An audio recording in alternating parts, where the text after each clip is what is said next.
Bharat agriculture ದೇಶ ಆಗೋದಕ್ಕಿಂತ ಮೊದಲು ಈ ದೇಶದಲ್ಲಿ ಹಸುವನ್ನ ಆಹಾರವಾಗಿ ಎಲ್ಲ ಜಾತಿಯವರು ಇನ್ಕ್ಲೂಡಿಂಗ್ ಬ್ರಾಹ್ಮಣರನ್ನು ಕಡಿದು ತಿಂದಂತ ಬೇಕಾದಷ್ಟು ಉದಾಹರಣೆಗಳಿದೆ. That is a major statement sir. ನೀವು ಮಾಡಿದಂತಹ ತುಂಬಾ ಪ್ರಮುಖವಾದಂತಹ ಸ್ಟೇಟ್ಮೆಂಟ್ ಅದು. ನಾವು ಪ್ರಾರಂಭ ಮಾಡಬೇಕಾಗಿದ್ದು ಎಲ್ಲಿ ಅಂದ್ರೆ, ಮೊದಲನೇದ್ದು ಗೋ ಮಾತೆ. ನಾನು ಒಬ್ಬ ವೈಜ್ಞಾನಿಕ ಮನುಷ್ಯನಾಗಿ ನನಗೇನು ಗೋ ಮಾತೆ ಅಲ್ಲ, ನನಗಲ್ಲ. ಓಕೆ, ಎರಡು ಎಕ್ಸ್ಪೋರ್ಟ್ ಮಾಡ್ತಾ ಇರೋರು ಯಾರು ಇದ್ರಲ್ಲೆಲ್ಲ ಅದೊಂದು ದೊಡ್ಡ ಪಟ್ಟಿನೂ ಕೂಡ ಇವರೇ ಕೊಡ್ತಾರೆ. ಆ ಪಟ್ಟಿಯಲ್ಲಿರೋ ಹೆಸರಿನೊಂದಷ್ಟು ಒತ್ತಿನ ಮುತಾಲಿಕರೆ ಕೇಳ್ಕೊಡಿ. ಉತ್ತರ ಪ್ರದೇಶದಲ್ಲಿ ಮಹೇಂದ್ರ ಸಿಂಗ್ ಅವರ ಒಡೆತನದ ಹಿಂದೂ ಆಗ್ರೋ ಇಂಡಸ್ಟ್ರೀಸ್ ಅಂತ ಒಂದಿದೆ. ಇನ್ನೊಂದು ಸುನಿಲ್ ಸೂದ್ ಪಾಲುದಾರಿಕೆಯಲ್ಲಿ ಅಲ್ ನೂರ್ ಎಕ್ಸ್ಪೋರ್ಟ್ ಅಂತ ಇದೆ. ಇವರಿಬ್ಬರು ಹೈಯೆಸ್ಟ್ ಎಕ್ಸ್ಪೋರ್ಟ್ ಮಾಡ್ತಾರೆ ಈ ದೇಶದಿಂದ.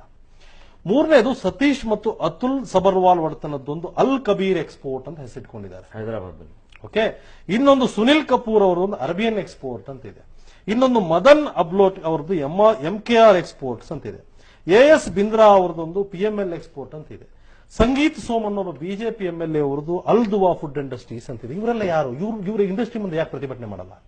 ಇವ್ರನ್ನ ಯಾಕೆ ನಿಲ್ಸಲ್ಲ? ಇವ್ರನ್ನ ಯಾಕೆ ಯಾರು ಕೇಳ್ತಾ ಇಲ್ಲ? ಇದನ್ನ ಯಾಕೆ ಅಮಾಯಕರನ್ನು ಕೊಲ್ತಾ ಇದ್ದಾರೆ? ಹಾಗಾದ್ರೆ ಕೊಲೆಗಾರರು ನಿಜವಾಗ್ಲೂ ಯಾರು? ಯಾರ ವಿರುದ್ಧ ಪ್ರತಿಭಟನೆ ಆಗಬೇಕು? ನೀವು ಹೇಳಿದ್ದು ಹಿಂದೂಗಳೇ ವ್ಯಾಪಾರಸ್ಥರಿದ್ದಾರೆ, ಅದರೊಳಗೆ ಜೈನರು ಇದ್ದಾರೆ.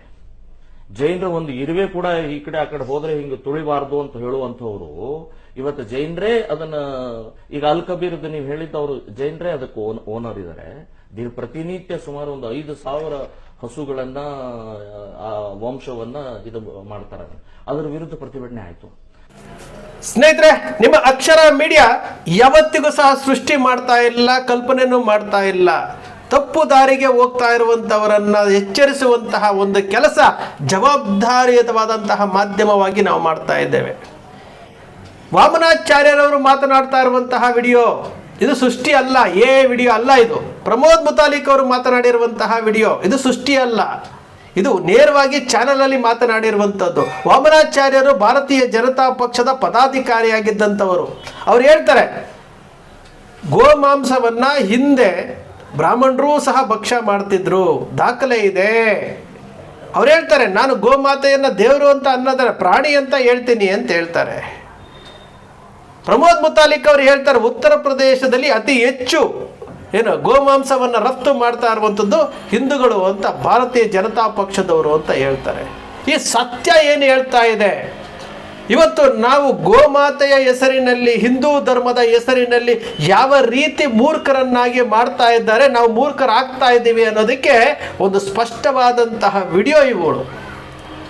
ಸ್ವತಃ ಶ್ರೀರಾಮ ಸೇನೆಯ ಪ್ರಮೋದ್ ಮುತಾಲಿಕ್ ಅವರು ಹೇಳಿರೋದಂಥದ್ದು, ಹಿಂದೂ ಹೋರಾಟಗಾರರು ವಾಮನಾಚಾರ್ಯರವರು ಹೇಳ್ತಾ ಇರುವಂತಹ ವಿಡಿಯೋ.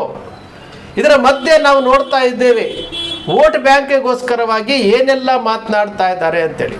BL ಸಂತೋಷ್ ಅವರು ಒಂದು ಸಮಾರಂಭದಲ್ಲಿ ಹೇಳ್ತಾರೆ, ಗೋಮಾತೆಗಳನ್ನ ರಕ್ಷಣೆ ಮಾಡೋದು ಎಲ್ಲೆಲ್ಲಿ ಮಾಡ್ತಾರೆ ಅನ್ನೋದನ್ನ ಪುನೀತ್ ಕೆರೆಹಳ್ಳಿನ ಕೇಳಿ ತಿಳ್ಕೊಳ್ಳಿ ಗೊತ್ತಾಗುತ್ತೆ ಅಂತ.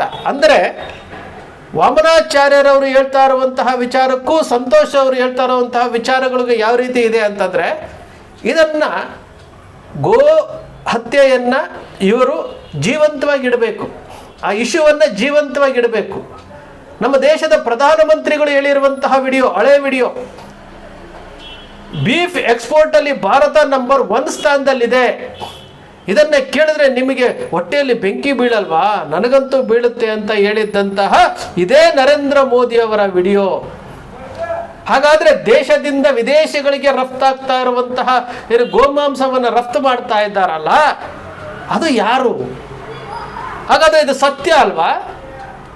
ಇವ್ರು ಹೇಳ್ತಾ ಇರೋದೆಲ್ಲ ಸತ್ಯ ಅಲ್ಲ? ವಾಮನಾಚಾರ್ಯರು ಹೇಳ್ತಾ ಇರೋದು ಸತ್ಯ, ಪ್ರಮೋದ್ ಮುತಾಲಿಕ್ ಅವರು ಹೇಳ್ತಾ ಇರೋದು ಸತ್ಯ, ನರೇಂದ್ರ ಮೋದಿ ಅವರು ಹೇಳ್ತಾ ಇರೋದು ಸತ್ಯ ಅಲ್ಲ. ಇವ್ರು ಯಾರು ಕಾಂಗ್ರೆಸ್ನವರಲ್ಲ, JDSನವರಲ್ಲ, ಆಮ್ ಆದ್ಮಿ ಪಾರ್ಟಿಯವರಲ್ಲ. ಇವರೆಲ್ಲರೂ ಸಹ ಭಾರತೀಯ ಜನತಾ ಪಕ್ಷದವರೇ. ಹಾಗಾದ್ರೆ ಹೇಳಿ, ಯಾರು ಮೂರ್ಖರು ಮಾಡ್ತಾ ಇದ್ದಾರೆ?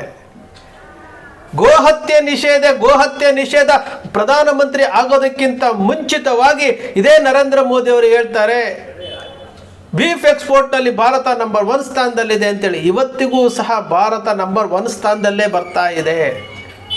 ಯಾಕೆ ತಡಿಲಿಲ್ಲ? ಬೀಫ್ ಎಕ್ಸ್ಪೋರ್ಟ್ ಮಾಡುವಂತಹ ಒಂದು ಕಂಪನಿಯ ಕಡೆಯಿಂದ ಭಾರತೀಯ ಜನತಾ ಪಕ್ಷ ದೇಣಿಗೆಯನ್ನು ಸಂಗ್ರಹಣ ಮಾಡುತ್ತೆ, ಪಡೆಯುತ್ತೆ, ರಸೀದಿ ಹರಿಯುತ್ತೆ ಅಂತಂದ್ರೆ ಯಾರಿಗೆ ಯಾರು ಅಪಮಾನ ಮಾಡ್ತಾ ಇದ್ದಾರೆ, ಯಾರಿಗೆ ದ್ರೋಹ ಮಾಡ್ತಾ ಇದ್ದಾರೆ? ಅಮಾಯಕ ಹಿಂದೂ ಹೋರಾಟಗಾರರು ಪಾಪ, ಈ ದಲಿತ ಹುಡುಗರು, ಹಿಂದುಳಿದ ವರ್ಗದವರು ಇವರು ಹೇಳಿದ್ದನ್ನೇ ನಂಬಿಕೊಂಡು ಹೋಗಿ ಕೇಸುಗಳು ಹಾಕಿಸ್ಕೊಂಡು ಕೋರ್ಟು ಕಚೇರಿ ಅಂತ ಅಲಿತಾ ಇದ್ದಾರಲ್ಲ, ಇದೇ ವಾಸ್ತವ ಸತ್ಯ ಅಲ್ಲ? ಇವರ ಮಾತುಗಳನ್ನು ನಂಬಿ ಶಿವ ಉಪ್ಪಾರ್ ಅಂತ ಒಬ್ಬ ಯುವಕ, ಇನ್ನೂ ಹದಿಹರಿಯದ ಯುವಕ ಜೀವ ಕಳ್ಕೊಂಡಲ್ಲ.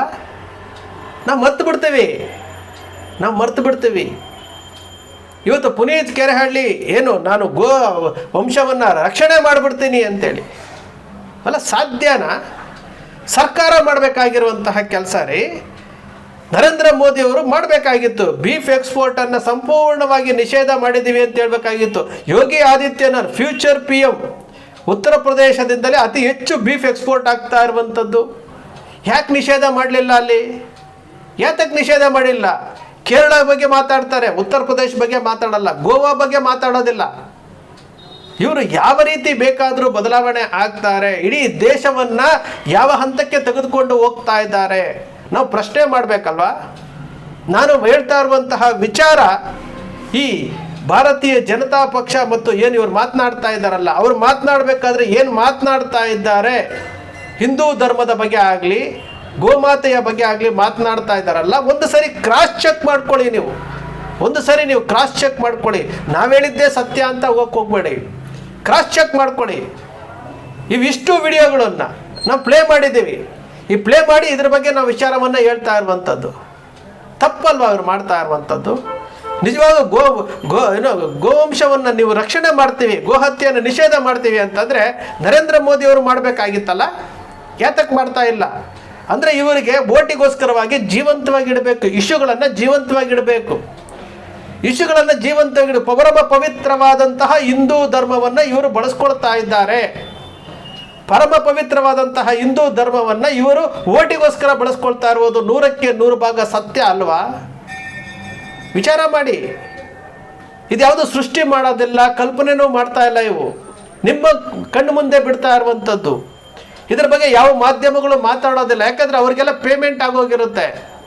ಅವರು ಯಾವ ವಿಚಾರ ಮಾತಾಡಬೇಕು ಅದೇ ವಿಚಾರ ಮಾತನಾಡ್ತಾರೆ. ಇದು ನಮ್ಮ ದೇಶದಲ್ಲಿ ಹಿಂದೂಗಳ ಕತೆ. ಏನು ಈ ದೇಶದ ಜನಸಂಖ್ಯೆಯಲ್ಲಿ ಸುಮಾರು 80% ಇರುವಂತಹ ಹಿಂದೂಗಳನ್ನು ಇವರು ಓಟಿಗೋಸ್ಕರ ಯಾವ ರೀತಿ ಬಳಸ್ಕೊಳ್ತಾ ಇದ್ದಾರೆ ಅನ್ನೋದಕ್ಕೆ ಒಂದು ಸ್ಪಷ್ಟವಾದಂತಹ ನಿದರ್ಶನಗಳಿವು. ನಾವು ಚರ್ಚೆ ಮಾಡಬೇಕಾಗಿರುವಂಥ ವಿಚಾರಗಳು ಇದು. ನೀವು ಓಟ್ ಕೇಳಬೇಕಾದ್ರೆ ನಿಮ್ಮ ಡೆವಲಪ್ಮೆಂಟ್ ಬಗ್ಗೆ ಕೇಳಿ, ನಿಮ್ಮ ಆಡಳಿತದಲ್ಲಿ ಎಷ್ಟು ನೀವು ಅಭಿವೃದ್ಧಿ ಮಾಡಿದ್ದೀರಿ ಅನ್ನೋ ವಿಚಾರವನ್ನು ಜನರ ಮುಂದೆ ಇಟ್ಟು ಓಟ್ ಕೇಳಿ. ನೀವು ಹಿಂದೂ ಧರ್ಮವನ್ನು, ಗೋಮಾತೆಯನ್ನು, ಪಾಕಿಸ್ತಾನವನ್ನು, ಅಫ್ಘಾನಿಸ್ತಾನವನ್ನು, ಬಾಂಗ್ಲಾದೇಶವನ್ನು ತೋರಿಸಿ ಓಟಿ ಕೇಳಬೇಡಿ. ನಾನಿಷ್ಟು ವರ್ಷ ಅಧಿಕಾರದಲ್ಲಿದ್ದೆ, ನಾನು ಕೇಳ್ತಾ ಇದ್ದೀನಿ, ನಾನು ಇಷ್ಟು ಕೆಲಸ ಮಾಡಿದ್ದೀನಿ, ನನಗೆ ಓಟ್ ಕೊಡಿ, ನಾನು ಕೇಳ್ತಾ ಇದ್ದೀನಿ ಅಂತ ಕೇಳಬೇಕು. ಅದು ಬಿಟ್ಟು ನೀವು ಹಿಂದೂ ಧರ್ಮ, ಮಂಗಲಸೂತ್ರ, ಸೈನಿಕರು ಎಲ್ಲವನ್ನೂ ಬಳಸ್ಕೊಂಡು ನೀವು ಓಟ್ ಕೇಳ್ತಾ ಇದ್ದೀರಲ್ಲ, ಇದು ಮಾಡ್ತಾ ಇರುವಂತಹ ದ್ರೋಹ ಅಲ್ವಾ? ಇದು ದ್ರೋಹ ಅಲ್ವಾ? ಪುನೀತ್ ಕೆರೆಹಳ್ಳಿ ಅಂತಹ ಅಮಾಯಕ ಯುವಕರನ್ನು ಬಿಟ್ಟು ಅವನಿಗೆ ಆಸೆ ತೋರಿಸಿ ಅವನ ಮೇಲೆ ಕೇಸುಗಳು ಹಾಕಿಸ್ಕೊಂಡು, ಯಾರ್ರೀ ಚಕ್ರವರ್ತಿ ಸೂಲಿಬೆಲೆ ಬೀದಿಗೆ ಇಳಿದಿದ್ದಾರಾ? ಅಥವಾ RSSನವ್ರು ಏನಾದರೂ ಬೀದಿಗೆ ಇಳಿದಿದ್ದಾರ? RSSನವ್ರು ಎಷ್ಟು ಜನ ಪ್ರಮುಖರು ಅವ್ರ ಮೇಲೆ ಗೋಹತ್ಯೆ ತಡಿಲಿಕ್ಕೆ ಹೋಗಿ ಕೇಸುಗಳಾಗಿದ್ದಾವೆ? ಇಲ್ಲ. ಇಂಥವರು ಅಬ್ಬೆಪಾರಿಗಳಂಥವ್ರನ್ನ ಹುಡುಕಿ ಅವರಿಗೆ ನಿಮಗೆ ಪ್ರೋತ್ಸಾಹ ಕೊಟ್ಟು ನೀವು ಮಾಡಿ ಅಂತ ಹೇಳ್ಬಿಟ್ಟು ಅವರಿಗೆ ಉತ್ತೇಜನ ಕೊಟ್ಟು ಅವರನ್ನು ಬೀದಿಗೆ ಬಿಡುವಂಥ ಕೆಲಸ ಮಾಡ್ತಾ ಇಲ್ವಾ? ಎಚ್ಚೆತ್ಕೊಳ್ಳಿ. ಯಾಕಂದರೆ ಜೀವ ಮತ್ತು ಜೀವನ ಆ ಸೃಷ್ಟಿ ಎಲ್ಲರಿಗೂ ಒಂಥರ ಮಾಡಿರ್ತದೆ. ಅದನ್ನು ಬಳಸ್ಕೊಳ್ಳಿ, ಸದ್ಬಳಕೆ ಮಾಡ್ಕೊಳ್ಳಿ. ಇಡೀ ಕರ್ನಾಟಕದಲ್ಲಿ ನೀವು ನೋಡ್ಕೊತಾ ಬನ್ನಿ, 31 ಜಿಲ್ಲೆಯಲ್ಲಿ ಈ ವಿಚಾರವನ್ನು ದನಿ ಎತ್ತುವಂಥವರು ಎಷ್ಟು ಜನ ಇದ್ದಾರೆ? ಪಾಪ ಅವ್ರು ಪುನೀತ್ ಕೆರೆಹಳ್ಳಿ ಅವರಿಗೆ ಉತ್ತೇಜನ ಕೊಟ್ಟರು. ನಾನು ಗೋಹತ್ಯೆ ತಡಿತೀನಿ, ಗೋವಂಶ ಉದ್ಧಾರ ಮಾಡ್ತೀನಿ ಅಂತ ಹೇಳ್ಬಿಟ್ಟು ಒಂದಷ್ಟು ಹಣ ಹಾಕ್ತಾರೆ. ಹಣ ಹಾಕೋದ್ರ ವಿಚಾರದಲ್ಲಿ ಆ ವ್ಯಕ್ತಿ ಇವತ್ತು ತನ್ನ ಜೀವನವನ್ನು ಹಾಳು ಮಾಡ್ಕೊಳ್ತಾ ಇದ್ದಾರೆ. ಇದು ಒಂದು ಪಾಠ ಆಗಬೇಕು. ಇದು ಎಲ್ಲರಿಗೂ ಒಂದು ಪಾಠ ಆಗಬೇಕು. ಪಾಠ ಆದಾಗ ಮಾತ್ರ ಈ ಧರ್ಮದಲ್ಲಿ ನಾವು ಈ ಧರ್ಮವನ್ನು ಕಟ್ಟೋದಕ್ಕೆ ಸಾಧ್ಯ ಆಗುತ್ತೆ. ಅದು ಬಿಟ್ಟರೆ ಇಲ್ಲಿ ರಾಜಕಾರಣಿಗಳ ಮಾತುಗಳನ್ನು ನಂಬಿಕೊಂಡು ರಾಜಕಾರಣಿಗಳು ಹೇಳಿದ್ದೇ ಸತ್ಯ ಅಂತ ಹೋಗ್ತಾ ಇದ್ರೆ, ಇಲ್ಲಿ ನಿಮಗೆ ಸಾಕ್ಷಿಗಳನ್ನು ಕೊಟ್ಟಿದ್ದೀನಲ್ಲ, ಈ ಸಾಕ್ಷಿಗಳೇ ಹೇಳ್ತಾ ಇದೆ ನಿಮಗೆ ಜನರನ್ನು ಯಾವ ರೀತಿ ಮೂರ್ಖರನ್ನಾಗಿ ಮಾಡ್ತಾ ಇದ್ದಾರೆ ಅಂತೇಳಿ. ಸ್ನೇಹಿತರೆ, ನಿಮ್ಮ ಅಕ್ಷರ ಮೀಡಿಯಾ ಸೃಷ್ಟಿ ಮಾಡೋದಿಲ್ಲ, ಕಲ್ಪನೆ ಮಾಡೋದಿಲ್ಲ, ವಾಸ್ತವದ ವಿಚಾರವನ್ನು ವಿಶ್ಲೇಷಣೆ ಮಾಡುತ್ತೆ. ನಿಮ್ಮ ಅಕ್ಷರ ಮೀಡಿಯಾದ ವಿಶ್ಲೇಷಣೆ ನಿಮ್ಗೆ ಇಷ್ಟ ಆಯಿತು ಅಂದರೆ ಸಬ್ಸ್ಕ್ರೈಬ್ ಆಗಲಿಲ್ಲ ಅಂದರೆ ಸಬ್ಸ್ಕ್ರೈಬ್ ಮಾಡ್ಕೊಳ್ಳಿ, ಪಕ್ಕದಲ್ಲಿ ಕಾಣುವಂಥ ಬೆಲ್ ಐಕಾನ್ ಪ್ರೆಸ್ ಮಾಡಿ, ಶೇರ್ ಮಾಡಿ, ಪ್ರೋತ್ಸಾಹ ನೀಡಿ.